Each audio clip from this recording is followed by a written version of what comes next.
E estamos de volta com o BBcast, seu podcast de automobilismo e outras nerdices.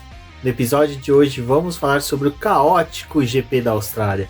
E aqui comigo está a Débora Santos Almeida. Bem-vinda, Débora. Olá, pessoal. Sejam bem-vindos a mais um episódio do BBcast. E pare aí, porque pode ser que tenha surgido uma bandeira vermelha. Exatamente. Bom, a situação estava tão feia ali que eles tinham que ter dado bandeira vermelha até para os torcedores no final da corrida, pois houve ali uma avalanche de invasão. Se é no Brasil... Exatamente, vamos falar sobre isso um pouquinho mais à frente. Mas lembrando a todos aí da nossa campanha de financiamento coletivo e contínuo do Apoia-se. Lembrando a todos que ouvintes do BBcast que pode se tornar um apoiador do Boletim do Paddock. Um realzinho. A partir de R$1 você pode se tornar um apoiador. Então, ouvindo esse episódio, entre na descrição dele, veja o link e se torne um apoiador do Boletim do Paddock. Você também pode conferir a nossa lojinha, que também é uma forma de auxiliar o nosso trabalho aqui. Ou se você estiver ali acompanhando alguma das nossas lives também, deixa um superchat, um agradinho pra gente que tá aqui fazendo os programas pra vocês. Exatamente. Bom, e como sempre, aquele pedido que ouviu o BBcast, acompanhou a gente em redes sociais, compartilhe nossa produção, os textos da Débora, nosso podcast, nossa live. Isso também ajuda bastante aí na divulgação do nosso trabalho.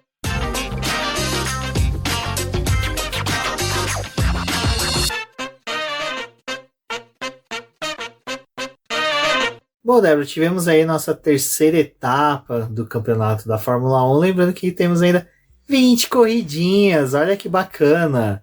Bom, agora vamos ter um lapso temporal aí de 3 semanas, 27 dias, né, até a próxima corrida, então dá para descansar, porém, a gente já sabe aí, né, que vão ter muitas notícias para discutir ao longo desse período, e uma delas que chegou ali antes no Eprix não, ainda tô com o Eprix de São Paulo na cabeça, do GP da Austrália, foi a proibição da comemoração no pit wall. É uma dessas notícias agora que você vai ver que a gente vai comentar aqui, que é daquelas... Precisava disso mesmo? A gente tem que fazer o quadro. Precisava disso mesmo, FIA? Cada hora inventando uma coisa diferente. Eu tenho uma teoria de que eles estão pegando o regulamento, deram pra algum sobrinho de alguém. Sobrinho de alguém, de algum... Deram pra ele, né? Vou nomeá-lo de Astolfo. E Astolfo pegou ali o seu regulamento e falou: olha só, a gente podia abordar isso aqui, ó. Porque eu acho que parece que a cada semana que eles voltam pra uma corrida, eles têm que voltar com uma polêmica, sabe? Porque o foco principal não pode ser a corrida.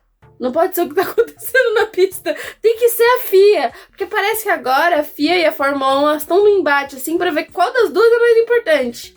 E aí a FIA vem com essas genialidades, tipo, ei, galera, vamos relembrar aqui que não vai poder mais celebrar escalando o pit wall, escalando as grades ali, num circuito em que o pit wall é de vidro. Olha só. Que não tem como escalar. Na Austrália não tem. Não, vai que os mecânicos usam ventosas na mão, né? Nunca se sabe. Nunca se sabe, né? Importante lembrar. É importante lembrar. Mas, assim, eu acho que, na verdade, cara, é que a FIA realmente, ela tem essa queda de braço, porque tem o pessoal da Arábia Saudita, que é amiguinhos lá, também possui uma rede de Habibs junto com o Ben Sulayem, e eles querem comprar a Fórmula 1, então a Liberty tem interesse de vender, mas não quer vender para eles, porque eles querem pagar pouco, e aí a FIA fica mais ou menos desmerecendo a Fórmula 1 para ver se o preço abaixa. Mas só que daí tem uma corrida como a da Austrália, que acontece tudo e que o preço não abaixa. Então, assim, eu acho que se vendesse para Elon Musk, com certeza a Fórmula 1 ia baixar de preço assim pela metade. Ia ser literalmente o Elon Musk transformando todos os bilionários da Fórmula 1 em milionários da noite pro dia. Imagina, toda vez que tivesse um acidente, em vez de entrar o safety car, ia entrar um cachorro atravessando a pista, assim. Ou uma raposa. Mas eu acho que, assim, a questão de segurança, tudo bem, eu entendo, porque, né, você subir, você pode cair na pista, tudo. Mas o alerta fizeram pro pessoal que trabalha nas equipes. Por que não faz esse alerta pro público? Porque aqui no Brasil, as pessoas têm a capacidade de escalar 2 grades pra poder ir pra pista. Gente, tipo, é muito mais perigoso assim, o público cair no negócio da pista, porque tá escalando naquela afobação de querer ir pra pista do que os próprios caras que, tipo, tão... Ai... Não, mas o problema parece que surgiu, e isso eu acho muito estranho a justificativa deles, falando que era porque quando a McLaren venceu em Monza, em 2020, o pessoal da McLaren ficou muito afobado. Então, mas demoraram tipo assim, tudo isso pra... exato, né? Eu acho que o cara tava assistindo algum VT, ou foi assistir, sei lá, Drive to Survive, o episódio que o Richard ganhou lá, e falando assim, nossa, olha ali, tem um cara se pendurando. Eu acho que na época, até os pilotos falaram, né? Nossa, McLaren, acho que a gente exagerou. Todo mundo sabe da regra, todo mundo sabe que não é pra poder fazer. Mas ao mesmo tempo, sei lá, é uma comemoração, assim, como você disse, né? Tipo, da McLaren. Mas as fotos da Red Bull é todo mundo pra fora da pista já. Todo mundo em cima do carro do Verstappen. Enfim, veio aí mais uma polêmica. Porque já não basta o piercing do Hamilton, que toda corrida eles têm que gastar papel pra notificar todo mundo dizendo não estão cumprindo a regra. Agora tem essa. Cara, deve ser engraçado o office boy da FIA. Ele deve chegar assim... Ai, Sir Lewis Hamilton, desculpa mais uma vez. Porque eu vou confessar, quando o escritório mandava eu fazer muita coisa, às vezes era muito em delegacia, né? Mandava várias vezes em delegacia pra resolver as coisas. Eu já chegava às vezes pro delegado e falava assim: doutor, desculpa, mas o povo lá é chato pra caramba. Fica me mandando aqui toda hora. Eles pediram pra eu ver isso daqui com você. Tem como você resolver pra mim? Pelo amor de Deus. Eu dar uma chorada dessa. Eu acho que o boy que entrega a notificação pro Hamilton deve fazer uma coisa. Falar assim, Hamilton, aqui, mais uma vez. Só fala quantos piercing você tá hoje, tá? Por favor. Eu acho que o Hamilton tinha que mandar foto dos piercing dele. Aí se tiver um piercing numa região... Ele mandou um atestado, né? Colou um atestado brasileiro nato, né? Colou um atestado aí, a FIA que engula. Bom, outra coisa que a gente vai ter que engolir é um possível formato novo, né, pro fim de semana da Fórmula 1. Eu gosto desse texto, né? Formato novo do fim de semana. Eu queria que meu emprego me desse um formato novo de final de semana e que o final de semana começasse na sexta, sabe? Com 3 dias. Seria lindo, mas não. Quem tem que mudar o formato de fim de semana é a Fórmula 1, que quer meter sprint, treino classificatório para sprint, com treino classificatório para corrida. Enfim, Débora, você que fez o texto, você que entendeu bem melhor, você vai conseguir explicar melhor para o ouvinte, porque até eu tô sem entender agora o que a Fórmula 1 quer, além de boicotar o espetáculo do nosso querido Hülkenberg, que poderia ter sido pódio na Austrália. Bom, a gente tem ali a belíssima ideia do Domenicali, que é de reduzir os treinos livres e deixar o fim de semana da Fórmula 1 mais dinâmico, né? Então ele já tinha falado no ano passado que queria talvez reduzir os treinos livres ou dar algum tipo de pontuação para que as equipes fossem forçadas a ir mais para a pista, para poder gerar, né, todo esse apelo, né, para o público. Como se o fã, né, não fosse pro autódromo na sexta-feira. Você compra o ingresso caro pra um cacete, você vai no treino de sexta-feira. E também você vai porque você quer ver os carros, porque não é, né, todo dia que estão correndo na porta da tua casa, então não é tão simples assim. Porém, ele veio com essa ideia e agora teve a primeira corrida da MotoGP, né, e o Domenicali tava lá, e aí voltaram a abordar essa questão com ele, né, porque a MotoGP, ela mudou o formato também, né, do fim de semana na MotoGP. Eles colocaram as provas sprints, não como a Fórmula 1 em 6 corridas, mas no calendário inteiro, porque não basta a loucura, ela tem que inflar o calendário. Enfim, e a Domenicali estava debatendo isso, né? E a gente tá tendo uma discussão de se vai mudar o formato da sprint na Fórmula 1 ou não vai. A questão é, quando anunciaram as 6 corridas sprint esse ano, ficaram naquela coisa tipo, só anunciaram as provas, mas não veio um novo formato, não veio uma proposta de aumentar os pontos. E a ideia agora é tirar aquele segundo treino livre que tem no sábado, da sprint, e colocar mais uma classificação. O que parece que está sendo bem visto pelos times e pela maioria dos pilotos, porque aquele segundo treino livre no fim de semana da sprint não tem sentido nenhum. Ele é um treino realizado em parque fechado, então as equipes não tem como ficar mudando a configuração do carro. Depois que você faz a classificação, o carro ele meio que fica tipo lacrado. Você não pode mudar as coisas nele, não pode trocar a asa, mexer em configuração. Então aquele segundo treino livre era meio jogado. As equipes usavam para poder fazer teste de simulação de corrida, mas não tem muita necessidade. Então a proposta é, a sexta-feira a gente tem um treino livre para que os times possam se habituar à pista, testar o carro, preparar ele. A classificação da sexta-feira, no mesmo formato Q1, Q2 e Q3, define o grid da corrida principal que vai ser realizada no domingo. E no sábado, ele fica um dia destinado para sprint. A gente teria uma classificação substituindo esse segundo treino livre. Aí estão discutindo o formato, porque vieram aí com uma ideia de fazer volta lançada para definir o grid. Aí as equipes falaram, não, too much, não queremos isso. E aí parece que vão manter o formato Q1, Q2 e Q3, mas com uma diferença, que seria, nessa classificação, os tempos do Q1, Q2 e do Q3 serem reduzidos. Então não seria uma sessão efetiva em 1 hora, né? Ela teria uma redução, até porque a quantidade de pneus que são distribuídas na sprint é diferente de uma corrida normal. Na sprint são 11 jogos de pneus e na corrida normal são 13 jogos. Então também não tem como forçar as equipes a fazerem a classificação e não aumentar, né, o consumo de pneu ou forçar a Pirelli a entregar mais pneu. E a ideia da categoria, na verdade, é começar a reduzir a quantidade de jogos que os times usam no fim de semana. Então esse é mais um teste aí.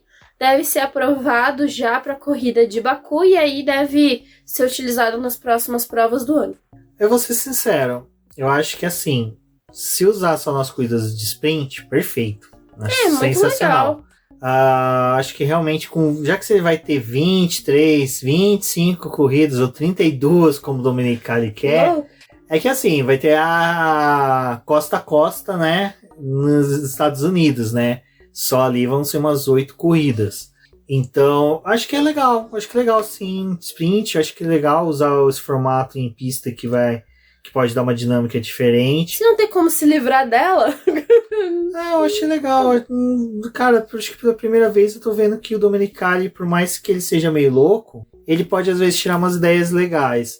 E dicas de passagem, agora eu tô assistindo as provas da MotoGP e tá bem interessante. Eu tô gostando bastante. Então, acho que sim, vai ser uma boa.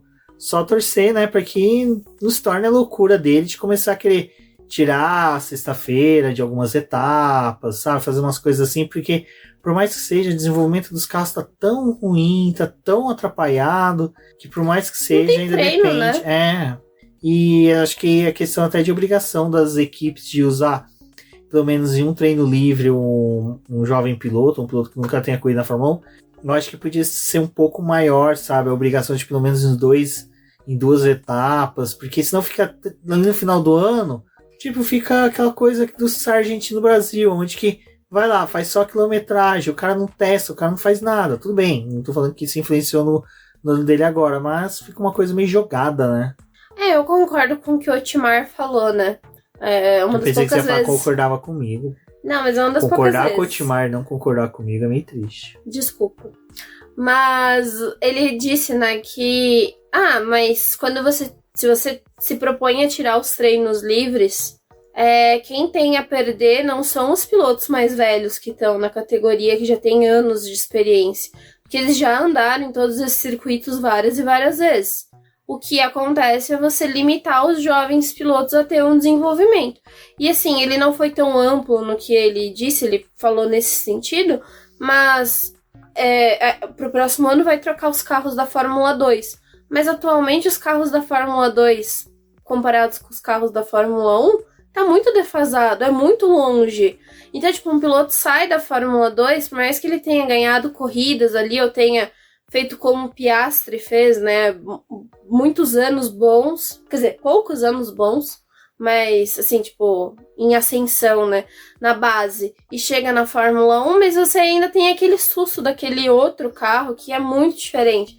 E por mais que você coloque as categorias de base para poder correr em algumas pistas com a Fórmula 1, não é a mesma coisa você guiar um carro de Fórmula 1 que toda a configuração dele é diferenciada. Então, você provavelmente vai limitar mais o desenvolvimento desses jovens pilotos do que tentar aproximar, os mais velhos que já já sabem andar com aquilo ali. Eu também acho que tirar treino livre nunca é das melhores alternativas, porque tem questão de segurança mesmo, sabe?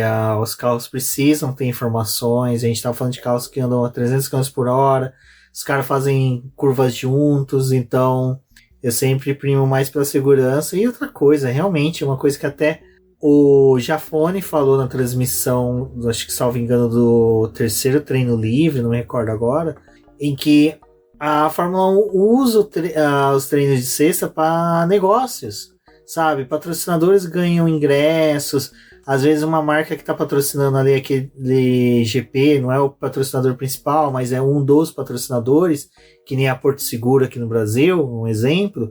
Ela, agora a XP também deve entrar por causa do Drogovic. Eles pegam, não dão os 3 ingressos só para uma pessoa. Cada ingresso, sexta, sábado, domingo, vai para uma pessoa diferente. Então, limar a sexta-feira é limar também uma fonte de negócios. E Abu Dhabi, por exemplo, é um GP em que a sexta-feira praticamente as equipes gastam não com treinos em si. Tudo bem, vai estar o jovem piloto ali treinando muitas vezes, mas só que é mais para receber patrocinadores, fazer network, né? Então, a sexta-feira eu acho muito ruim de limar. E eu vou ser sincero, eu sou a favor até de quinta-feira fosse aberto ao público para acompanhar. Eu acho que seria muito legal. E eu te garanto, se Interlagos, por exemplo, quinta-feira tivesse venda de ingresso apartado, você tivesse a opção de comprar sexta, sábado e domingo, se pudesse comprar também quinta, e quinta fosse o ingresso que eles vendessem avulso, ia vender a rodo. Porque Silverstone, se eu não me engano, quinta-feira tem atividade. Principalmente naquela arquibancada que é em frente aos boxes. O pessoal vai acompanhar e tem atividade com os pilotos, sabe, na frente. Então, assim, eu acho que em vez de buscar essas questões de redução, em algumas etapas faz umas coisas dessas, sabe? A Áustria é um GP que seria interessante eles fazerem isso, porque tem uma demanda de fãs muito grande. Inglaterra já tem, Itália. Então acho que é uma coisa que poderia pensar aí, lógico, Interlagos, né? Por favor. Bom, Débora, o que a gente pode falar é que treinos livres, pelo menos os embates que a gente fica vendo, é do nosso querido... Desculpa, dei uma carreada aqui a favor do nosso querido Fernando Alonso. Mas, bom, agora que eu me hidratei com recomendações do nosso querido Verstappen, mas o embate que a gente fica acompanhando os treinos livres é dele com o Fernando Alonso, né? Quer dizer, dos carros da Red Bull com o Fernando Alonso. O Fernando Alonso agora tá querendo também mostrar trabalho até para os patrocinadores ali durante os treinos livres. E os embates realmente até aqui na Austrália ficou entre eles, né? A gente teve o Max liderando 2 treinos livres, né? O primeiro e o terceiro. E o Alonso liderando o segundo, mas sempre ali muito próximos. O trabalho deles é o trabalho de destaque, né, nessas últimas semanas.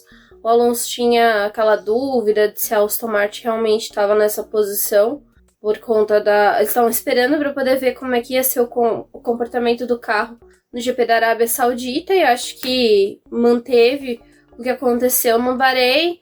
Novamente, agora na Austrália, tiveram mais um bom desempenho. Era aquela coisa, né? A gente tava até conversando antes de gravar esse episódio. O GP da Austrália, quando ele era o primeiro GP do ano, a primeira corrida, ela acabava enganando muito, porque a gente tinha os testes em Barcelona e aí ia pra Austrália com uma diferença de uns 15, 20 dias, né? Até que a corrida fosse realizada.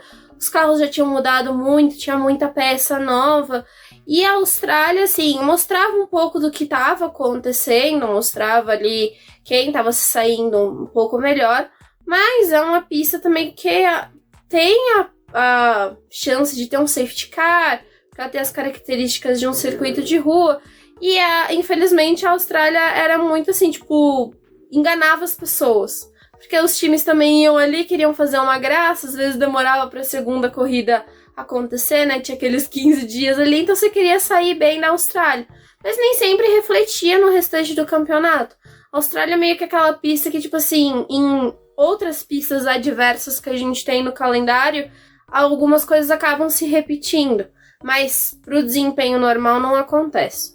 Então eu acho que, tipo, dava pra ressaltar isso se fosse na Austrália essa primeira corrida, a gente ia falar, o Aston Martin tá bem mesmo, mas como é a terceira, podemos garantir que está bem. Eu queria fazer um comentário dos treinos livres, é que assim, as equipes elas estavam focadas em tentar, algumas levaram peças novas, né, então precisavam verificar essas peças. Foi um fim de semana muito frio na Austrália, assim, frio pros padrões que é esperado, né? Porque é meio clima Brasil, então é esperado um calor, enfim, mas a gente teve até chuva no segundo treino livre que acabou atrapalhando as equipes no momento em que elas iam fazer as verificações de volta rápida. Choveu, tiveram que ficar naquele sabão, né? Não sabiam se iam pra pista ou se não, porque tinha uma leve previsão de chuva pro restante do fim de semana, mas a Austrália, igual Interlagos, tem um microclima, né? O que eu notei foi que a Ferrari, ela tava muito focada em fazer as suas simulações de corrida indo muito, assim, tipo, pra pista de uma forma diferente que os outros times. Tipo, enquanto eles estavam de pneu macio, o restante tava de médio. Aí quando o restante tava de médio, eles estavam de pneu macio. Eles não estavam seguindo a cartela ali do pessoal, né? E o problema do GPS, Rubens? O problema do GPS foi uma loucura. Não, eu fiquei esperando a questão do problema do GPS e agora eu quero que nosso querido ouvinte me informe que como o Crocodilo Dundee consultava as horas pelo sol, sabe? Eu fiquei pensando se ali na Austrália não tem um vórtice temporal, místico, cabalístico, alguma coisa do tipo. A água da privada gira pro outro lado. Exatamente, isso pode ter interferido no GPS. Pode. Lembrando que o GPS surgiu da necessidade de submarinos transitar ali pelo Pacífico, ali naquela região. Então, pode ser que tenha alguma influência. Ou não, simplesmente alguém não atualizou o Windows 95, né? Alguém desligou o GPS para carregar o Nintendo DS dele, né? Vai saber o que aconteceu. Mas o problema do GPS, resumindo ali, travou, de repente os pilotos começaram a se encontrar na pista. Cara, isso que é o mais engraçado. Os pilotos se encontravam na pista como se... Mas que desgraça era essa? Se os caras acreditassem que a pista tá só livre pra eles. Então, assim, sabe, era uma coisa meio de maluco, mas... E o pior é perguntando pros engenheiros, por que você não me avisou? Porque eu não sei onde você tá, eu não faço a mínima ideia. Ai, gente, olha, foi uma loucura. Eu vou fazer um comentário, porque, assim, eu tava acompanhando a Fórmula 2, né, a corrida principal. E aí, até então, quando os meninos estavam com os carros parados na pista, antes da largada, tava bonitinho lá no cronômetro, tipo, o Yuasa, o Theo, não sei o quê. Pouco antes da largada, entrou o nome dos pilotos da Fórmula 3. E o nome dos pilotos da Fórmula 3, tipo assim, tava funcionando, tipo assim, o Theo ia pros boxes. Só que o Theo não era Theo ali. O Theo era outro piloto da Fórmula 3. Era outro Theo. Era um outro Theo. Aí tava, tipo... Eu comecei a falar, gente, eu vou ter que ficar cruzando o dado de piloto da Fórmula 3, que agora é piloto da Fórmula 2 aqui. Aí lá no meio da corrida, aí atualizou e aí voltou o nome dos pilotos da Fórmula 2. Tava bichado o negócio. Não, a Austrália é realmente um país diferente. Tem aranha lá, né? As aranhas estão dominando. Deve ter sido eles fizeram uma teia no GPS. Não, e descobriram uma nova espécie de aranha gigante na Austrália, né? Então... Daqui a alguns dias a gente vai ver, quando a Fórmula 1 for pra lá, um carro montado no... uma aranha montada no ralo. Alguém vai tirar ela? Não vai. Exato. Bom, lembrando do filme Aracnofobia, né? Quem sabe uma aranha gigante... Assista, é muito bom Aracnofobia. Não vou assistir porque eu tenho medo. Uma aranha vai numa caixa de um dos carros da Fórmula 1, infesta a Europa, acaba com a Europa, nós voltamos e colonizamos a Europa. E pegamos nosso ouro. Exatamente, tudo de volta. Bom, falando em pegar o ouro, né? Quem não teve ouro nesse final de semana foi o Pérez, que, coitado, comeu o pão que o diabo amassou, né? Coitado, teve problemas nos treinos livres, teve problema também na classificação. E salvo engano... Não, fala. Incrível que tem o problema no fim de semana depois, que estavam com um ponto só de diferença. Deixei a teoria da conspiração aí. Exatamente, né? Não disse nada, só jurei. Bom, eu não vou falar umas coisas que eu li no Twitter que foi sensacional, mas Pérez, pobre coitado, né, acabou largando os boxes, né, em decorrência dos problemas, Porque aproveitou ali que ia largar, salvo engano, em último, pegaram, fizeram aquela limpeza no carro, né? Trocaram tudo que tinha, trocaram o toca-fita do carro, né? Trocaram suspensão e alguns elementos do motor pra já aproveitar que tava no final, pra não tomar punição. Pegaram a suspensão e o motor da AlphaTauri, devolveram e pegaram o motor que tava na AlphaTauri e colocaram no carro correto. Mas o Pérez ficou pistola, né, na classificação, porque ele falou justamente isso, né? Se vocês não arrumarem o carro, não tem condição de eu andar. No terceiro treino livre, ele não conseguia fazer o problema é de freio, né? Porque o carro não conseguia frear e quando freava ele ficava todo desbalanceado. Realmente, parece que... Sabe quando você monta um Lego e sobra peça? Exatamente o que aconteceu. Acho que montaram o carro do Pérez, mandaram ele pra pista e esqueceram que peças são esses. São os freios. Mas foi isso, né? A classificação assim não foi algo tão fora do comum, salvo que nosso querido piloto Fernando Alonso foi superado pela dupla da Mercedes. Quem diria que esse W14... Cara, esse W14 deve ser um inferno na vida da Mercedes, porque eu acho que o Toto Wolff fala assim, estamos indo para a Austrália, setor RH. Demita todo mundo depois da corrida. Aí o carro vai bem... a gente vai demitir os caras, tipo... A gente tava com chance de fazer P2 e P3, mas o carro quebrou, assim, o Rancho Cruz ali, a gente já demitiu que faz o cabo do fluido que derramou no motor do Russell, mas e o resto? Então, assim, esse carro, essa oscilação de bom e ruim dele, né, Débora, é uma coisa que atrapalha, eu acho que no final o desenvolvimento dele, ou até a substituição desse carro, porque, cara, a Mercedes parece que, nós vamos trazer um conceito novo, tal, e de repente o carro vai bem. Isso aconteceu muito ano passado, né? Uhum. GP do Brasil era aquela coisa, o carro tá ruim, ano que vem a gente já vai ter uma outra abordagem, tal, e vai, ganha corrida. Aí Toto Wolff já fala... Eles já estavam vindo no desempenho bom, né? México, Estados Unidos e Brasil foi os melhores desempenhos da Mercedes. Você vê o discurso do Toto Wolff da Mercedes, mudam de características de mudança do W13 em Barcelona e na Inglaterra, onde que o Hamilton disputou, vamos pôr assim, disputou vitórias. Vamos pôr dessa forma, porque assim, a gente teve outros contratempos, mas assim, teve disputa fácil. No Brasil, ia ter uma franca disputa entre ele e o Russell se a Mercedes não tivesse feito a resposta ao pit stop do Pérez, se eu não me engano. Então, assim, cara, essa oscilação dos dois carros, do W13 e do W14, eu acho que tá mais atrapalhando do que ajudando. Porque se o resultado fosse pífio na Austrália, cara, já jogava esse carro lá pras aranhas e voltava só com os containers vazios. E em Jeddah eles também não foram ruins, né? Não chegaram no pódio, mas chegaram à frente dos carros da Ferrari. Então, é grande coisa, né? Não, mas assim, é interessante no sentido que eles fizeram uma classificação até razoável, né? Estavam andando em duplinha, que nem eu tinha falado lá em Jeddah. E aí chega agora na Austrália, consegue fazer esse resultado.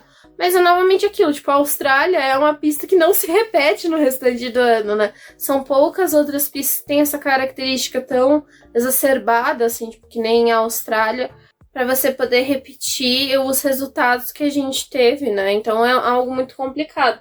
Eu acho que ainda da classificação, né, como a gente não tá batendo ponto a ponto da classificação, porque tem muita coisa pra falar da corrida, eu destacaria dessa classificação o Alexander Albon, que conseguiu um P8, foi com a Williams até o Q3. Um ótimo resultado para a Williams.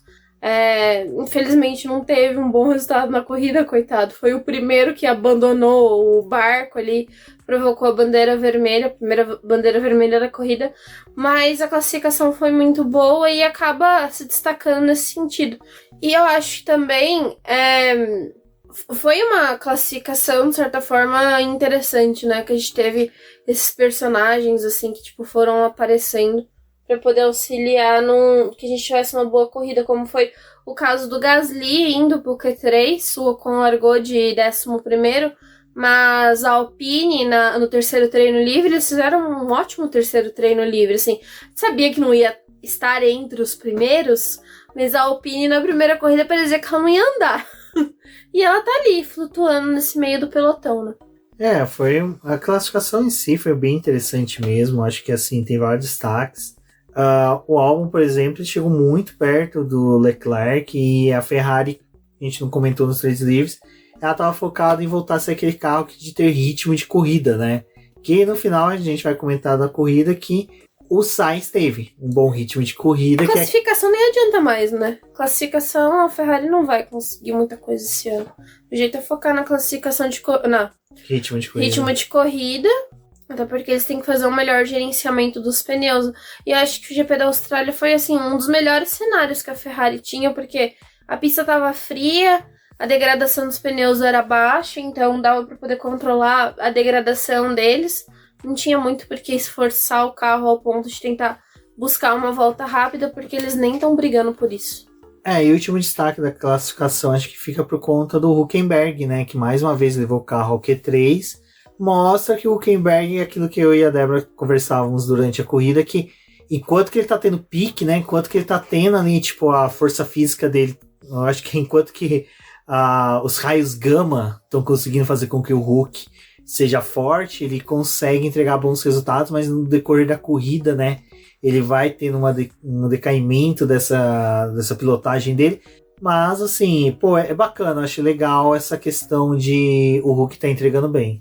E essa foi a corrida que ele menos decaiu, né, ele conseguiu se manter por bastante tempo ali, dando dor de cabeça pro Norris, que o Norris nem conseguia se aproximar dele. E o Pérez demorou para poder chegar no Norris e no Hülkenberg para poder passar. Então foi uma das melhores corridas, assim, do... Eu ouso dizer que é um pouco do traçado que favorece por ele já conhecer bem, sabe?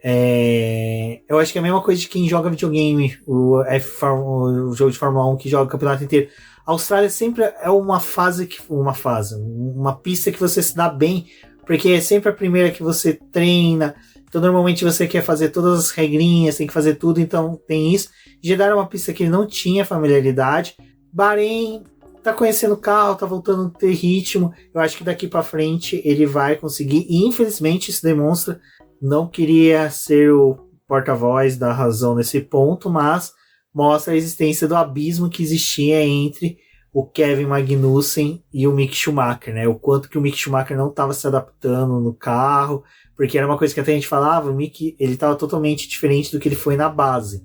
E o Hülkenberg superando o Magnussen dessa forma, eu acho que mostra realmente como o Magnussen é um piloto mediano para fraco e quanto que o Mick realmente não estava conseguindo se desenvolver dentro da Haas.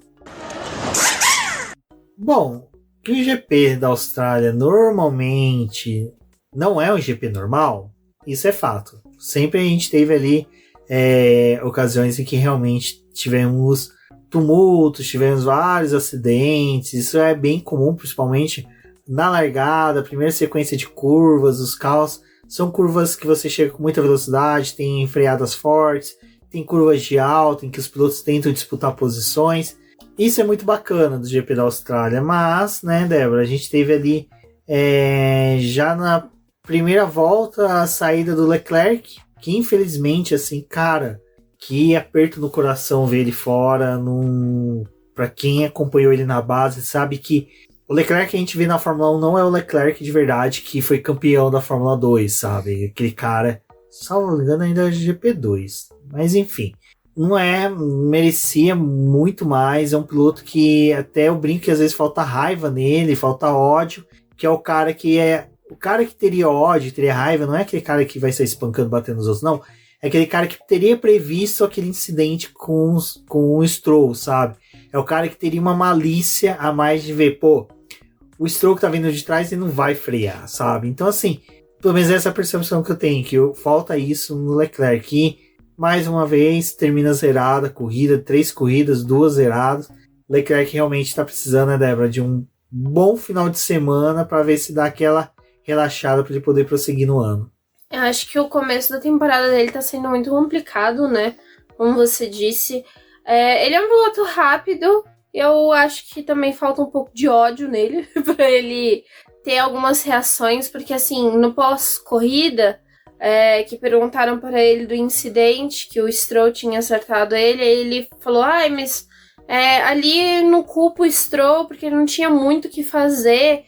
A gente tava numa disputa ali, eu tava atrás do Alonso, o Alonso começou a frear antes, então a minha reação também foi começar a frear antes, E o Stroll veio tentando buscar um espaço ali. Quando o Alonso deu uma freada um pouco mais brusca, o Leclerc perdeu o ponto de referência dele aonde estava o Stroll e, tipo, deixou a coisa acontecer. Ou se o Stroll fosse ir pra cima dele ou não. E aí ele não responsabiliza ninguém, ele fala que, tipo, tem como se fosse uma parte de erro dele, mas, pô, cara, tipo, aonde o Stroll tentou meter o carro ali, não tinha como passar ali. Então, assim, tudo bem, tipo, é um incidente de corrida, né? Acho que é difícil de você responsabilizar alguém, mas eu acho que às vezes falta um pouco dele, tipo, tirar um pouco da culpa dele e transferir pro outro mesmo. Mesmo que em alguns casos não seja o correto, mas a gente vê tanto piloto fazendo isso, tipo, responsabilizando o outro. O Alonso nunca erra, né? Ele nunca tem erro. E acho que falta um pouco disso pro Leclerc também. Eu acho que o Leclerc tinha que ter sido companheiro do Fernando Alonso em vez do Vettel. O Vettel é muito bonzinho, muita gente fina. Se tivesse sido companheiro de Fernando Alonso, com certeza teria. A mudança que teve do Norris quando foi correr com o Ricardo, né? Que ele tinha o Sainz ao lado dele, que era muito gente boa, muita galera. E quando ele foi correr com o Ricardo, ele falou, cara, o Ricardo chegando aqui numa posição que todo mundo acha ele melhor do que eu. Que ele que vai ser o cara, o bambambam da McLaren. Pô, eu vou botar pra cima dele. Tipo, ele que vai ter que dar os seus pulos, sabe? Então, falta também mudar um pouco da mentalidade. E ele está correndo com o cara da galera, né? O cara da galera tá ali. Por mais que seja, tá à frente dele, fez uma corrida muito melhor. Conseguiu se livrar da largada ali, largou a frente. É um caos, gente. A Ferrari... Não, e vai lembrar que o Carlos Sainz não pontuou nessa etapa e ele tem 20 pontos, enquanto que o Leclerc tem 6, 14 pontos de diferença. Se o Carlos Sainz tivesse chegado, salvo engano, ele ia chegar em quarto, né? Terceiro ou quarto, né? Vamos pôr quarto lugar, né? Em quarto se fosse o normal. Né? Não, se fosse quarto lugar. Ele estaria com 32 pontos, né? Porra, ele estaria ali com 26 pontos a mais que o Leclerc. Ou seja, ele estaria uma vitória e uma volta mais rápida à frente do Leclerc. Eu acho que tá na hora realmente o Leclerc tomar esse choque de realidade e se tornar mesmo aquele piloto que a gente viu na Fórmula 2, que era aquele cara que aqui no GP do Brasil, no ano dele de Alfa Romeo, que ele, pessoal, vem pro pit colocar pneu novo, ele falou, não, vou continuar na pista, esse pneu dá, foi lá e conseguiu ir pro Q3, então assim, pô, Q3 ou Q2, agora não me recordo, mas enfim, progrediu, não foi contra a ordem de equipe, mas, cara, sabe, enfim, do Leclerc a gente falou mais dele agora do que ele ficou em pista. Vamos torcer aí, né, para que em Baku ele, salvo engano, já fez pole, então assim, é um piloto que pode render bastante ali. Mas em teoria, no passado, né, no mesmo GP da Austrália, Ferrari liderava com o Leclerc, né, e não é essa a realidade. Bem, a Ferrari tá numa outra fase, mas o Leclerc também não tá no então, melhor momento dele. Nesse momento, eu já falo que começa a ter que entrar a atuação do Visser e daqui pra frente não tem desculpa, sabe, pro Visser. Visser, você tem que ser o cara que vai pegar o Leclerc no ombro, vai segurar ele e vai falar assim, moleque, vem cá, faça isso, faz assim. O que você tá precisando, né? O que você tá precisando?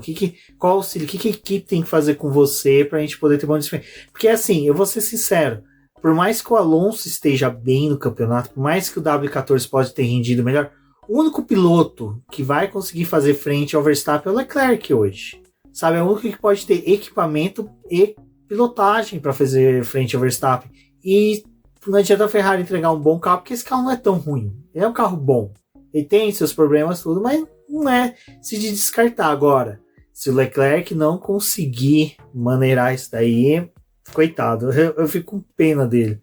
Mas quem a gente também teve pena, né, foi nosso querido Pérez, que também, com o safety car do Leclerc, né, fez o pit stop. Ele teve o safety car do Leclerc, e aí, como o Pérez estava lá já no final mesmo, também foi a mecânica de outros pilotos, é que nessa corrida, como o Rumi tinha falado, é uma pista rápida, teve as modificações, ano passado recapearam, então mudou um pouco da estrutura do asfalto e não degrada tanto quanto degradava antes os pneus. Então a ideia ali principal para o Pérez foi: cumpra sua parada obrigatória, tanto que ele vai 2 vezes pro pit stop durante o período do safety car, e aí ele troca os pneus ali pra poder cumprir a parada obrigatória, volta pro pneu duro pra poder ficar mais tempo em pista, tipo, esperando que talvez tivesse um safety car mais à frente na corrida, ou que ele fosse permanecer mais tempo. Foi uma sacada interessante, mas é o que a gente já tinha falado, né? A corrida do Pérez estava toda cagada.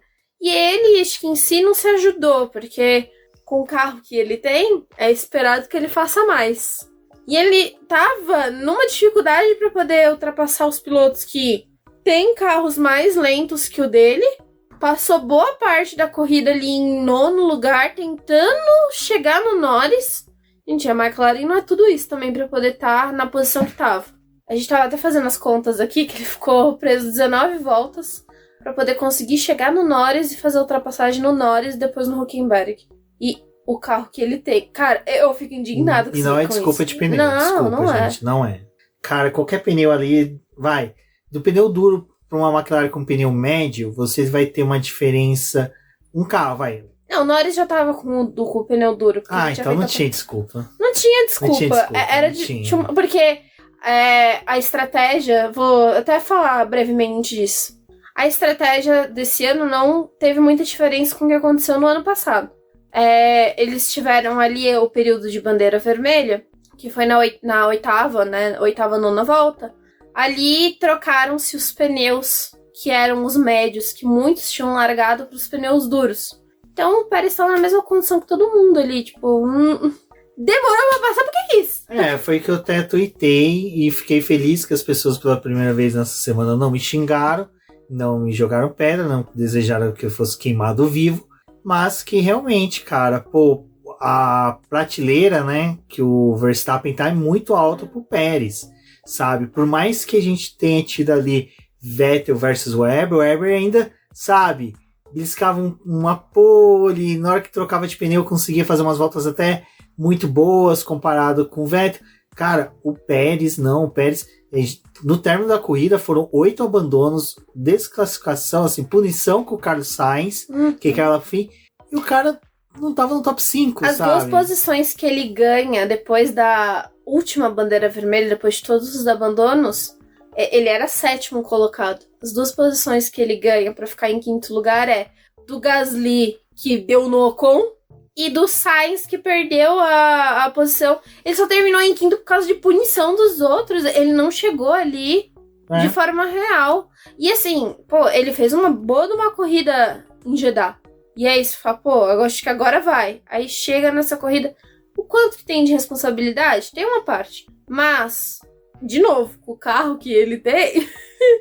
Não era pra ele ter levado todo o tempo que ele levou pra poder estar dentro do top 10. Repete o que o Bottas estava fazendo ali no último ano dele na Mercedes. E que a gente, mano, o Bottas não ajuda, o Bottas não faz. E, cara... Não, o Pérez, pra você ter noção, ele chega no top 10 na volta 22. Isso depois de uma relargada. Depois da relargada. E demorou ainda. Não, e ele tá... várias voltas ele tá com pra ele entrar ele tá no com top uma 10. Red Bull bem afiada numa relargada. Ele é o cara... Mano, a Red Bull é o carro que você pode frear no meio da curva, que a filha da mãe fica estável. Se você faz isso com W14, você roda, você vai parar lá em Outback, sabe? No colo dos canguru, sabe? Uma Ferrari não freia no meio de uma curva, cara. A Red Bull tava andando sobre trilhos, até a dele, durante a corrida, tava bem. Só que ele não rendia. E tipo assim, ele foi o piloto que sentiu o final de semana. Ele foi o cara que não teve psicológico para passar a transição. E isso é uma coisa que realmente você vê quando o piloto é mega campeão mesmo. Você pega Fernando Alonso, Lewis Hamilton, Max Verstappen. O cara tem um péssimo treino livre, tem uma péssima classificação. O filho da mãe no domingo destrói. O cara vai... Até esses dias, eu acho... Não lembro que canal que fez uma explicação do que foi o GP da Alemanha de 2018, em que o Hamilton quebra, não faz a classificação e ele ganha a corrida, que é aquele fatídico GP em que o Vettel roda não, sai da pista e atola, também mudou o Vettel na Ferrari, mas assim, cara, o Hamilton mudou da água pro vinho de um dia pro outro. O Verstappen não, desculpa, o Pérez sentiu e isso destruiu o rendimento dele no final de semana inteirinho, e é uma coisa que até a Débora destacou muito bem nos textos dela sobre a Fórmula 2.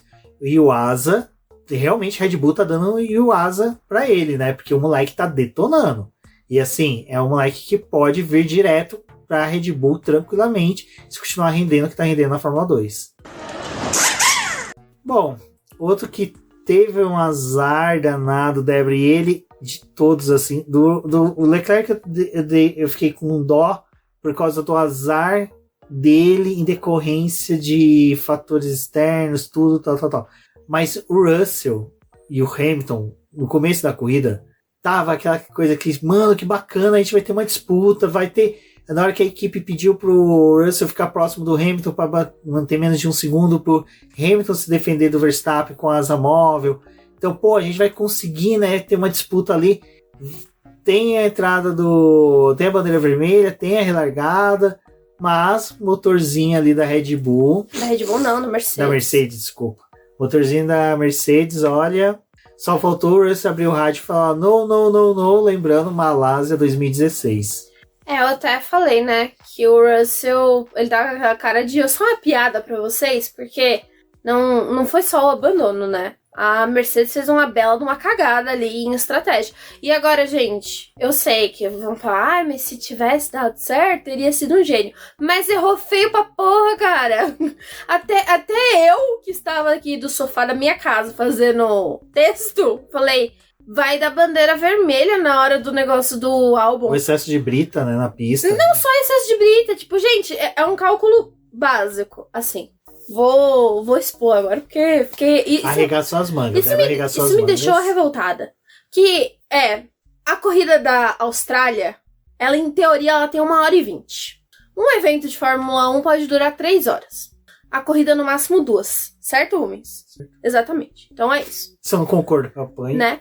Então a gente tem a corrida da Austrália. Qual a marra de me enfiar um safety car na pista, sendo que dá pra você paralisar a porcaria da prova, limpar a pista e voltar com a corrida? Porque assim, na Fórmula 2 e na Fórmula 3 eu critico muito deles botarem trator e carro de segurança na pista com aqueles moleque. Mas fazem isso porque... Os eventos da Fórmula 2 e da Fórmula 3 são eventos auxiliares ao da Fórmula 1. Então, eles acontecem antes da corrida da Fórmula 1. A corrida da Fórmula 1 é a última do domingo. Não tem mais nada, não vai correr sei lá, que nem acontece aqui em São Paulo, que bota 15 categorias. Porsche Cup. Não vai correr a Porsche Cup depois. Então, assim, foda-se que não vai ter mais luz para a Porsche Cup, porque não tem Porsche Cup. Então, cara, da onde que eles me tiraram que não? A direção de prova vai ficar 6 voltas atrás do safety car para poder limpar a pista com gente na pista, com trator em pista. Tudo bem, já fizeram essa cagada de botar trator. Mas a Austrália... É uma corrida rápida. Não tem por que eles não pararem a prova. Aí já fazem assim, né? Aí eles... Não, mas vamos fazer a parada do Russell. Vamos responder esse safety car. E não só o Russell, né? Porque também enfiaram o Carlos Sainz nessa. Ferrari, alô, me contrata, pô. Tô desde o ano passado dando dica pra vocês. Se lesse um pouco os textos, já sabia metade das coisas. Já tava resolvido esse problema de vocês. Aí, acontece isso. Aí o Russell, mas eu não imaginei que a gente ia ter uma bandeira vermelha. Você tava andando em cima da brita, colega. Você não imaginou que ia ter uma bandeira vermelha? Não. O Russell pode ser que não precisava ter ideia que ia ter a bandeira vermelha. Mas a equipe foi muita tosquidão. Mas a equipe... E tem outra coisa, né? Eu recomendo bastante que vocês leiam, principalmente, acompanhem a gente nas redes sociais. Se não seguir eu, seria Deb, segue o Boletim do Paddock, principalmente no Twitter, o Boletim do Paddock diz no Boletim que a gente gosta de dar muito RTs, porque a gente lê e gosta muito dos artigos do pessoal do Projeto Motor. O pessoal escreveu um texto muito bom explicando quando é utilizado safety car virtual, bandeira vermelha, eu ia falar safety car vermelha, apesar que safety car é vermelho, tem o safety car vermelho e verde, quando usa cada um também, a gente pode falar, e bandeiras amarela, dupla amarela, enfim. E, cara, ali dá pra perceber que ia ter que ser bandeira vermelha. O tanto de brita que o Albon jogou na pista e o carro dele não tinha rodas na frente pra você poder... Só me engano, acho que elas estavam quebradas, mas ainda estavam presas. Na parte de trás do carro tava quebrada. Então assim, quando uma das rodas tá quebrada, tem que içar o carro, porque você não consegue empurrar ele. Então, assim, cara, você tem que fazer isso. É a mesma coisa que aconteceu com o Magnussen no final. Não tem a roda, você tem que trazer o trator, porque não tem como você empurrar o dito cujo do carro. Não, fizeram aquela merda em Suzuka, de novo, né, ano passado, da chuva, trator na pista, não sei o quê. Mas, cara, era a corrida da Austrália, tipo, era... Não é Singapura que todo mundo reluta em botar safety car em pista, né, Rubens? Tipo, que, tipo, Singapura, a corrida sim dura 2 horas. Então, se você vai botando safety car, bandeira vermelha, esses infernos, tudo, vai comendo o tempo da prova em si, e aí você chega, tipo, no limite do evento, você tem que encurtar a corrida, porque chegou no limite do evento. Mas, porra, era a Austrália, gente. Austrália. Não fazia muito sentido essa estratégia, tanto da Ferrari como da Mercedes, mas assim, cara, sacrificou a corrida do Russell, deixou o Hamilton entregue para as piranhas, que o Verstappen conseguiu abocanhar ele, conseguiu ultrapassar ele com uma facilidade.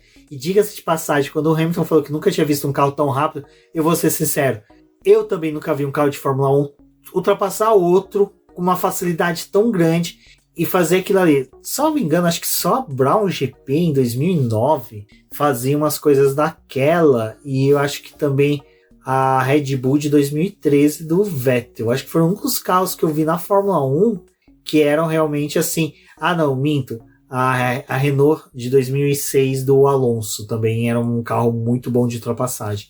Mas, cara, mesmo assim, velho, o que tá circulando o vídeo da onboard do Hamilton, cara, o Verstappen passa, parece que o Hamilton é um retardatário que tomou bandeira azul e encostou. Então, assim, cara, faltou mais uma vez a maldade também na Mercedes, de tipo, pensar, falar assim, cara, às vezes a gente sacrificar um pouco o Russell, o Hamilton vai conseguir uma chance maior. Disputar a vitória eu acho meio difícil, mas pelo menos chegar com os dois no pódio. Ou talvez fazer a Red Bull degradar um pouco o pneu também, né? Tipo, pra poder exato. superaquecer o carro, alguma coisa desse tipo. E com o excesso de DRS que tava tendo ali, dava pra trabalhar assim.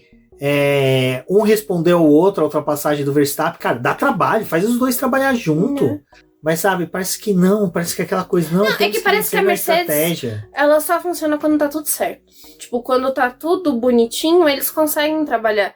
Mas agora eles ainda têm essa coisa com o carro, então, tipo, parece que o básico...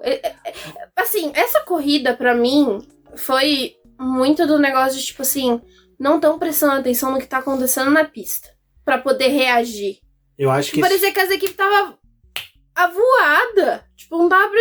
Nossa, gente. Cara, eu não gosto muito de querer envolver política nacional dentro do podcast do Boletim, mas eu lembro muito de uma fala do Lula em 2016, que ele criticou a atuação do pessoal do partido dele, em que ele fala: parece que vocês estão esperando uma mão divina vir e resolver os problemas da gente, enquanto que vocês não estão atuando. E eu gostei muito dessa expressão dele, que é uma coisa que às vezes a gente vê acontecendo alguma coisa, a gente não sabe como expressar. E é o que parece que está acontecendo na Mercedes. A Mercedes e a Ferrari parece que elas esperam uma mão divina vir e falar assim: não, vem cá, ó. Que nem aconteceu no GP do Brasil do ano passado. Olha, eu vou jogar muito calor nessa pista do capeta, que daí vocês conseguem ter um desempenho melhor que as outras. Que foi o que aconteceu no Brasil. A pista tava escaldante, tava quase 60 graus na pista, no Interlagos, uma coisa assim. Tava uma coisa assim... Depois começou a chegar a chuva, né? Exato, então assim, favoreceu muito a Mercedes. Então parece que a Mercedes e a Ferrari, elas ficam assim, não, vamos fazer algo aqui mirabolante. Eu acho que eles ainda estão com o espírito Harry Potter do Binotto na Ferrari, e na Mercedes do Padlow também, que era meio Harry Potter, sabe? Do tipo, nossa, vamos fazer algo mirabolante aqui, sabe? Vamos pôr uma Fireball de 2000 para os pilotos poderem voar mais rápido. E não é assim, cara. Eu lembro do Robert Medley na Williams, que às vezes queria fazer umas coisas mirabolantes com o Felipe Massa, enquanto que você falava assim, mano, o beabá dá certo. Até a Hannah Schmidt uma vez falou isso, que às vezes ela faz o simples, faz o óbvio. O arroz com feijão na Red Bull, e depois a gente fala, nossa, foi espetacular. Não. É porque ninguém tá fazendo isso. Exato. Todo mundo quer caçar um coelho pra poder, tipo, se sobressair, e não funciona, gente. Agora não funciona. Você não tem mais. vocês têm um nível de competitividade no meio do pelotão, mas pra poder bater a Red Bull, você vai ter que se esforçar muito. E não é o foco, não é mais esse o foco. O Giafone falou disso num programa, não me recordo agora, se naquele Descomplicando, Traduzindo Fórmula 1, não sei, apareceu tantos programas assim agora, que é com o Max Wilson. E ele explica, porque, na verdade, pergunta pra ele por que Andretti não entrou hoje na Fórmula 1. Daí ele explica que o que a Fórmula 1 hoje quer é nivelar as equipes. E é algo que, aparentemente, a Mercedes ainda não assimilou. Tá nivelado. Mas você tem um degrau muito grande entre a McLaren e as outras. Sim, mas nivelaram que a Aston Martin chegou. Você tem uma grande chance de que a McLaren, agora nessa reestruturação, chegue. Você tem uma grande chance que a Williams chegue. Porque todas têm o mesmo orçamento. Então vai chegar uma hora que a Mercedes não aguenta mais pagar 20 engenheiros. Ela dispensa engenheiros. Mas a Williams consegue trazer 2 dela. Então, assim, vai nivelar, e se os caras não entenderem que a competitividade está alta, e na hora que eles mais precisam ser competitivos, muitas vezes, é na hora que tá tendo um bolo de carros juntos. Então, assim, na hora que você tá tendo um bolo de carros, você tem que ser rápido o suficiente para sair dali, para se livrar daquela situação, que é o que, tipo assim, por mais que seja, os carros da Red Bull conseguem fazer. O Max Verstappen dá aquele nem me viu, parte para frente, fica as outras ali degradando, uma bate na outra e acabou. Então, assim, eu acho que realmente esse ponto do orçamento nivelou para trazer a Aston Martin, e a Mercedes não sabe o que faz, sabe? Tipo assim, ela, cara, não sabemos. E o que mais me espanta ela tem 2 pilotos que conseguem fazer frente ao Pérez. Então, são 2 pilotos que conseguem chegar à frente do Pérez. Conseguiria nessa prova, por exemplo. Conseguiria chegar à frente do Alonso, que a gente vai falar mais pra frente, que não chegou no Hamilton, sabe? E a dupla da Mercedes, assim, pra mim, ano passado, ela era muito boa, e também tinha a dupla da Ferrari, que era muito boa. Era a melhor dupla, né? A gente tem a dificuldade ali com o Leclerc, de tentar se portar melhor na pista, mas são duplas que se equivalem. E a Mercedes hoje, se a gente olhar, muito por culpa do que tá acontecendo na Ferrari também, eles têm a melhor dupla do grid. E eles estão se esforçando para poder ter os resultados. É inadmissível um negócio desse acontecer. Não, e quando a gente fala que a melhor dupla, assim, conjunto, lógico, somam, é o Sainz e o Leclerc, porque o Leclerc é aquele cara que é mais rápido do que a luz, e o Sainz é um piloto muito cerebral, que é até o próximo item da pauta, que é o cara escalou o pelotão, o cara fez o que o Pérez não fez, sabe? Ele conseguiu ser consistente, ele conseguiu ir, de repente ele tá lá em 4º lugar quando recebeu a punição. Então, assim, eu acho que se a Ferrari acertar a mão, a Mercedes não vai ter chance nenhuma com ela. Por causa disso, porque a Ferrari, por mais que seja, o Visser na Alfa Romeo nunca foi do cara que ficou inventando. Ele sempre fez o beabá, que a diferença é que o beabá com a Alfa Romeo era beabá de gado, né? Ficava repetindo erros. Só o 10º lugar ali pra poder salvar um ponto, né? Não tinha muito o que fazer, mas eu acho que a Alfa Romeo também tem isso, né? Ela fazia muito feijão com arroz ali, e em algumas vezes dava certo. Outras não, mas enfim. Só que o Sainz, a gente vê, né? Ele teve lá o mesmo problema que o Russell, como você disse, de ter parado antes e depois ter dado a bandeira vermelha. Ele caiu pra 11º, mas veio escalando de novo. E o Sainz, assim como o Pérez, estava na mesma condição, porque todo mundo fez a parada obrigatória na bandeira vermelha. Então o Sainz, ele não foi ganhando posição porque tinha gente parando, trocando pneu. Ele foi ganhando posição porque ele foi fazendo ultrapassagem. A gente teve aquele período ali de 47 voltas da corrida, mais ou menos, que é o período de disputa mesmo da pista, antes de ter toda a cagada que tem, mas é o período de disputa. São 47 voltas que a gente teve de corrida em si, aonde que a gente falou agora há pouco, até a gente parou a gravação para consultar, e que metade o Pérez levou para chegar no Norris. No Norris. Sabe? Tipo, numa McLaren. Tipo, cara... Que não... tipo assim, de todas, era que não deveria estar ali. Sabe? É uma coisa muito... O Norris foi a tartaruga em cima do poste. Não, a gente pode falar das 2 tartarugas, né? Que foi o Norris e o Piastri, que... 2 tartarugas. Sabe? Eu lembro que quando eu vi o Norris... Eu achei muito engraçado o Will no Twitter. Nossa, mas sempre que tinha alguma coisa, tipo, safety car, bandeira vermelha, ele, mais uma chance da McLaren se dar mal. Eu fiquei com dó. Mas assim, até que o Will tava certo. A Zika migrou pro Texas. Porque a McLaren tava com 3 carros no top 5 na largada. E terminou com um só. Terminou igual a Andretti na primeira corrida, né? Pato Ward é líder, né? Pato Ward é líder. Pelo menos uma coisa, o McLarista tá feliz, né? Mas eu ainda tô triste porque nosso Ian James, nosso querido chefe de equipe da Fórmula, ainda não fez novas publicações no Instagram. Tô desesperado. Eu tô quase ligando pra ele. Você tá bem? Você precisa querido, de outro Eprix? Você quer que eu te marque no TBT, onde que você me pede pra fazer a tatuagem? Eu vou fazer. Cara, é que eu tenho muito medo de falar as coisas e um dia ser barrado. Tenho vontade de mandar assim. Se passa bem, você quer um chá, alguma coisa, né? Você tá de boas? Tá de boas. Mas enfim. Mas as duas McLaren foi legal. Foi bacana. Eu acho que assim, não refletiu o que é o carro. Refletiu o talento dos dois pilotos. Porque assim, Norris e Piastri foram reloginhos com pneus. Piastri já se mostrou ser um excelente cara de consumo de pneu. Tadinha da Débora.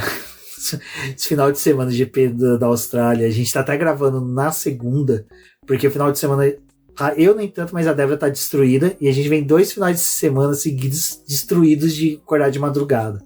Então... Eu tô me segurando com a enxaqueca do capeta. Até que essa sorte de 3 semanas tá sendo boa pra gente, né? Vai ser nesse sentido. Vou dormir. Até aproveitando, gente, eu pensei em fazer uma live no BP, sem pauta, só conversando com o pessoal no chat. Então, assim... Quem estiver ouvindo achar que vai ser mais legal, comente, fale com a gente, os apoiadores falem no grupo. E também, se vocês acham que é legal, uma coisa que eu vi outros podcasts fazendo, de quem a gente ouve de outras áreas, que é abrir caixa de perguntas, sabe? Pra galera fazer. Eu tenho muito medo de flopar, mas me falem se vai ser legal ou não. Se vocês acharem que vai ser legal, a gente faz aí para as próximas edições. Mas, realmente, né, Débora, a posição que a McLaren chegou foi porque, assim, se você parar pra pensar, só vou me corrigir aqui rapidinho, pra ver se eu não tô falando besteira, mas na Austrália, só a Red Bull, Aston Martin e a McLaren chegou com 2 carros, assim, tranquilos, né, inteiros até no top 10. Que é uma coisa boa, né? Porque mostrou que os 2 pilotos têm talento. Agora só falta ajeitar o carro, né? A McLaren, ela deu sorte, né? Tava zerada. Deu sorte, sim, num sentido ruim, mas deu sorte de que teve uma corrida tão caótica nesse nível que eles conseguiram colocar os 2 carros para poder pontuar, que era uma das equipes que tava zerada, né? Assim como a própria AlphaTauri. Que, gente, olha aqui. Eu vou mudar um pouquinho aqui, Rubens. Vai coringar. Porque o tema é parecido. A AlphaTauri também tava sem ponto, né? E eles estão vivendo um desespero ali naquela equipe também, né? O Franz Tost falou que já não confia mais nos engenheiros, que falaram que... Você não tinha ouvido ainda. Ele soltou essa, ele falou, eu não confio mais, porque me garantiram que o carro desse ano era bom. E a gente chegou no Bahrein, tipo, cagado. E tá com o carro cagado e vai ser desse jeito. Vocês não têm noção de como esse cagado da Débora reverberou, que a janela tremeu. Pois é, tudo cagado. Então, Cagado, tá tudo cagado. Então eles chegaram nesse nível, né, de, tipo, Cagância. Gente, tá difícil. E aí o De Vries tentou... Mas assim, De Vries, não dá dano pra te defender, tá lindo. Mas ele chegou e falou, não, mas o clima da equipe tá bom. O clima da equipe está bom. De Vries falou que estava tudo bem. Aí corta pro Tsunoda, tipo, galera, a gente precisa mudar o carro, porque o Tsunoda tá nesse nível de loucura, né? Não, e isso é legal. Desculpa te interromper, Débora, mas isso eu achei legal que você pontuou. Do Tsunoda tá tomando a frente nessas coisas da AlphaTauri. Ele tá bem incisivo nesse sentido de, tipo, a gente precisa mudar o que a gente precisa mudar. Então, a AlphaTauri vai vir também com algumas atualizações aí para poder tentar melhorar o desempenho do carro, né? E o Tsunoda, nas 2 primeiras corridas do ano, ele bateu ali na trave de conseguir os pontos, e não... Os pontos, assim, não um ponto, pelo menos. Não conseguiu, porque sempre que ali, tipo, na parte decisiva, alguém ultrapassava ele. E essa corrida também foi mais ou menos isso, né? Ele chega em 10º e tem que lidar com essas outras intercorrências que estão acontecendo, porque obviamente a gente sabia que o Pérez ia, tá, entre o top 10. Tipo, tinha outros pilotos com potencial maior de estar no top 10. E ele conseguiu salvar um ponto aí também para a AlphaTauri. Então, acho que, tipo assim, tanto a McLaren quanto a AlphaTauri conseguiram se aproveitar dessa situação em pista para poder chegar nisso, né? Mas são dois times que, como eu disse, tá bem caótico. Ainda dá para poder fazer um paralelo entre essas duas equipes, porque a gente mencionou, né, que a McLaren tá fazendo um processo de reestruturação, então contratou algumas pessoas ali para poder auxiliar, e a AlphaTauri também. Ela tá pegando alguns engenheiros aí, um pessoal de outras equipes, para ver se muda alguma coisa, porque não tem, assim, é difícil, né? Você responsabiliza um pouco da Red Bull que não tá auxiliando, porque poderia, mas a AlphaTauri tá aí também tentando, tipo, ver se consegue alguma coisa.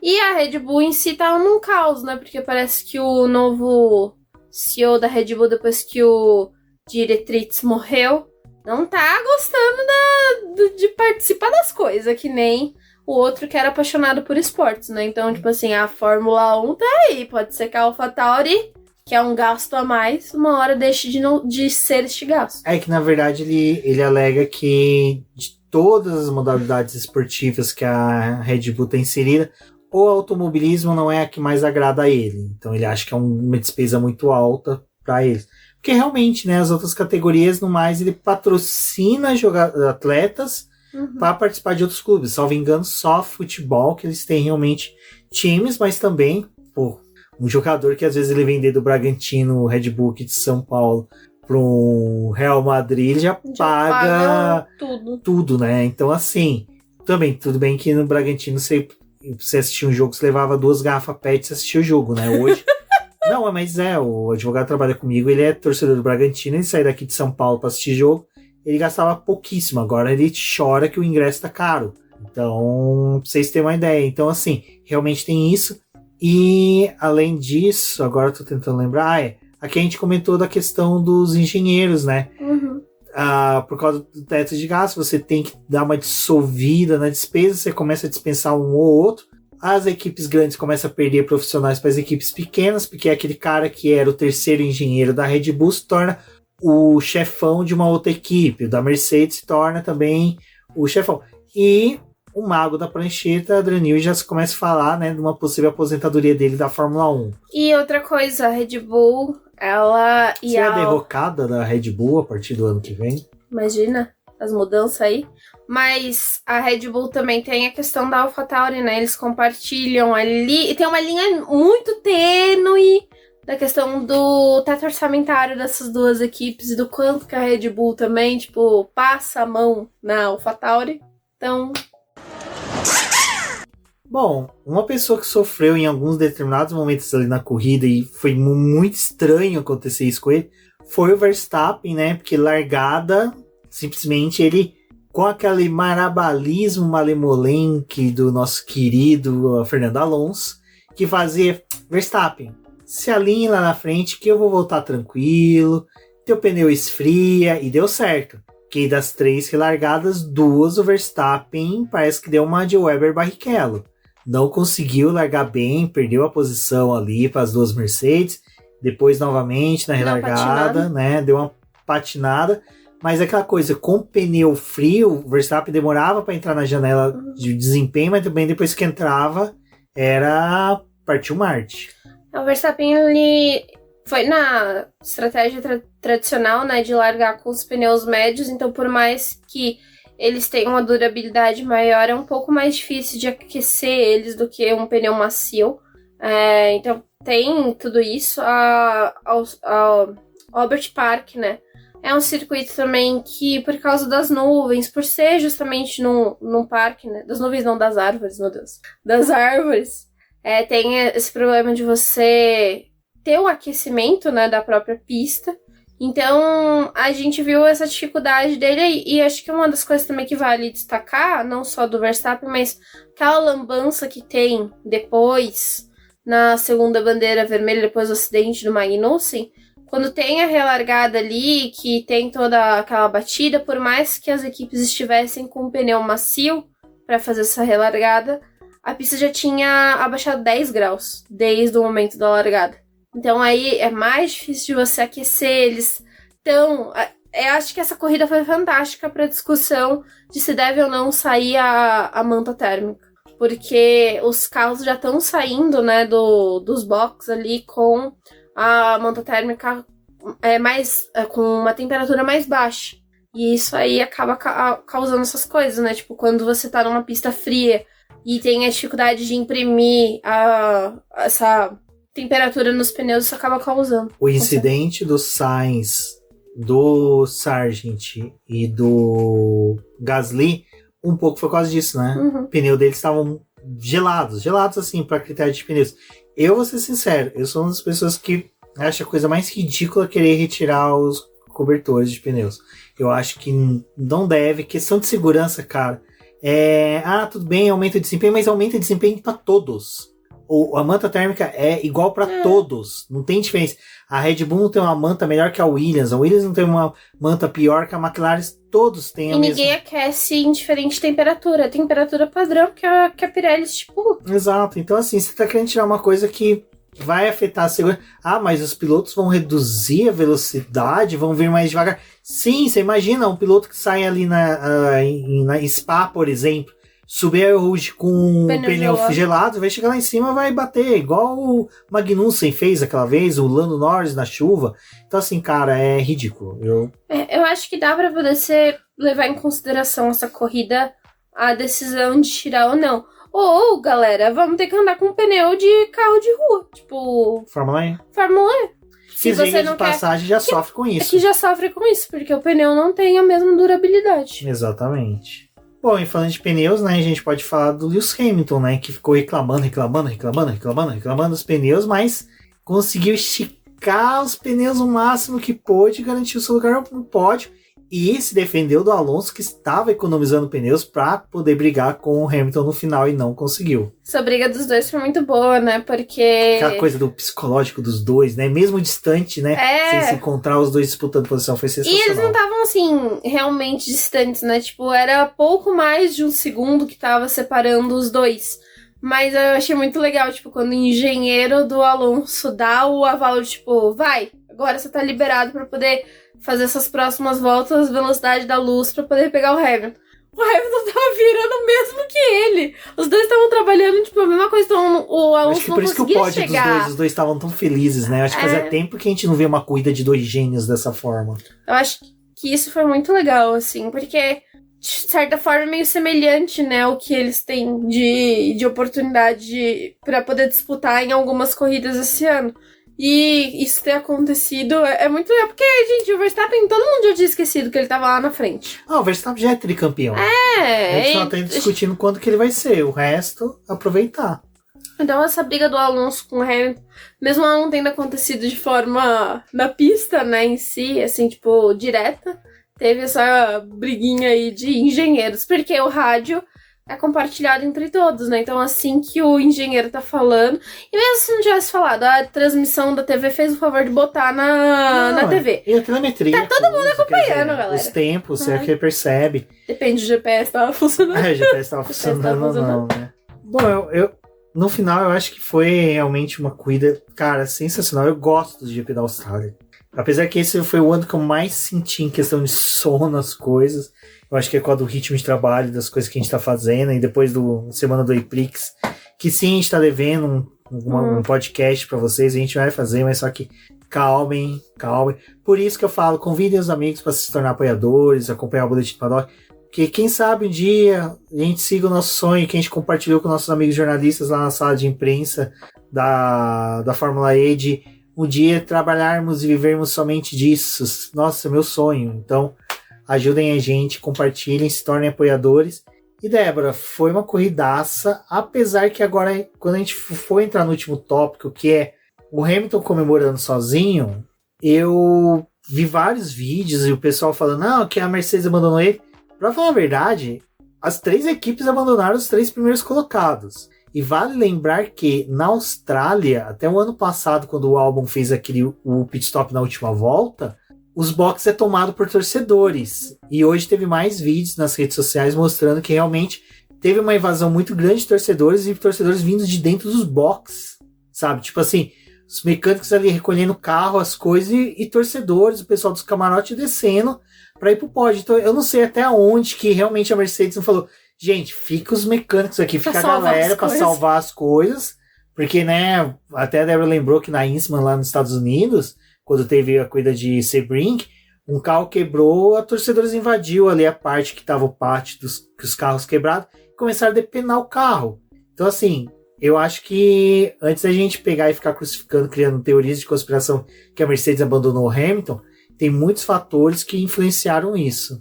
Acho que não o abandono do Hamilton, mas influenciaram de não ter membros da Red Bull, da Aston Martin e da Mercedes, que das 3 equipes estava bem reduzido o número de pessoas. Eu fiquei um pouco aterrorizada com as imagens, porque eu já tinha visto a nota, né, da FIA chamando a atenção dos promotores do evento da Austrália nesse quesito de torcedor em pista. Mas, cara, o nível de perigo é muito grande. Trator manobrando, o carro do Magnussen, que aparentemente ainda não tinham conseguido desligar ele, assim, não desligar de funcionamento de motor, mas da parte elétrica do carro eles não tinham conseguido parar ele. E tinha risco de descarga elétrica, porque ele tava com um aviso, mas, cara, não é todo fã que sabe que os carros, por terem bateria, pode te dar uma descarga elétrica. Então, tipo, os carros indo pro pit lane, já tinha gente na pista, é muito perigoso. Você lembrou do Albon, né? O Albon mesmo, ele tava passando no meio da galera pra poder voltar com o carro pro pit lane. Então, tipo assim, não é desse ano passado já tinha acontecido merda. Não, e até o pessoal tá brincando no Twitter que é da série, e se fosse no Brasil, né? É. E também tem uma cena que é dos carros passando, retornando para os boxes no termo da corrida, e torcedor assim, de braços cruzados, na beirada, rente a zebra. Então, tipo assim, cara, tudo bem, você mora na Austrália, você vai buscar pão, você tem que fazer amarelinho e crocodilo. Tudo bem, o padeiro que te entrega é um canguru, pode te dar um soco na cara, mas, cara, não é dessa forma, né? Cara, não queria. E, Débora, a gente tem o nosso tradicional, tá se tornando tradicional, na verdade, adotamos esse ano, que é a nota da corrida. Qual nota que você daria pro GP da Austrália? Acho que dessa vez eu daria um 8. Eu não achei a corrida ruim. Eu vi muita gente reclamando que, não foi lá essas coisas, não deveria ter acordado de madrugada pra poder assistir, mas também não dava pra poder ter acordado depois que a Band não passou a corrida direito. No horário que deveria. Mas eu acho que foi um 8. Foi uma corrida divertida, assim. Acho que em questão de estratégia foi mesma água com açúcar. Mas a corrida funcionou muito bem.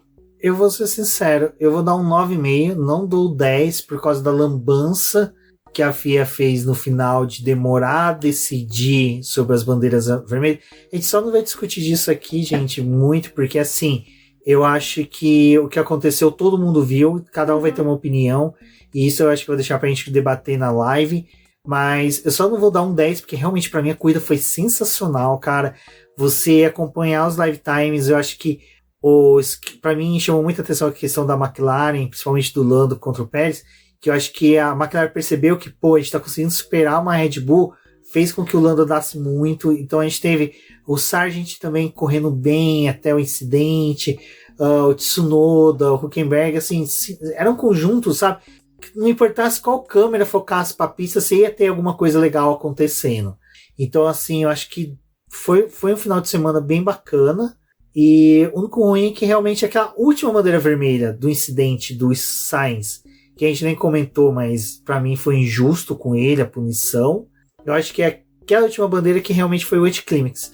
Se pra mim, se tivesse feito assim, acabou, não tem segurança, não vão colocar o pessoal, demais, não vamos fazer teria mais. sido a melhor alternativa, e aí pra mim seria 10. Mas infelizmente eles quiseram dar espetáculo, quiseram corresponder ao que realmente tá acontecendo. Estavam seguindo bonitinho a regra, né? Na corrida inteira. Não, e no final seguiram a regra até. Seguiram a regra, mas aqui o ruim que não deu certo. É que assim, demorou. Cara, acho que foi aqui, uns 20 minutos pra tomar uma decisão, pra fazer uma volta, que como o Fred Sabino falou lá na live com o Rodrigo Matar, que foi, cara, foi uma volta fake. Foi uma volta de, sabe, tipo, volta olímpica dos pilotos que terminaram o carro. Tivemos o Mad Max, literalmente, do final de semana. Pra quem não sabe, o filme Mad Max foi filmado na Austrália. Então, eu já aproveitei a brincadeira do filme. Débora, eu acho que é isso, né? Falamos bastante, falamos aí por quase 1h30. Vai ter edição, então o podcast deve cair para 1h15, 1h20. Agradeço a todos, mais uma vez. Quem chegou até aqui, apoiem o Boletim do Paddock, compartilhem. Eu sou o Rubem GP Neto, agradeço a todos e um forte abraço. Eu sou a Débora Almeida, estou aqui para pedir justiça para o Carlos Sainz de sua punição e até a próxima.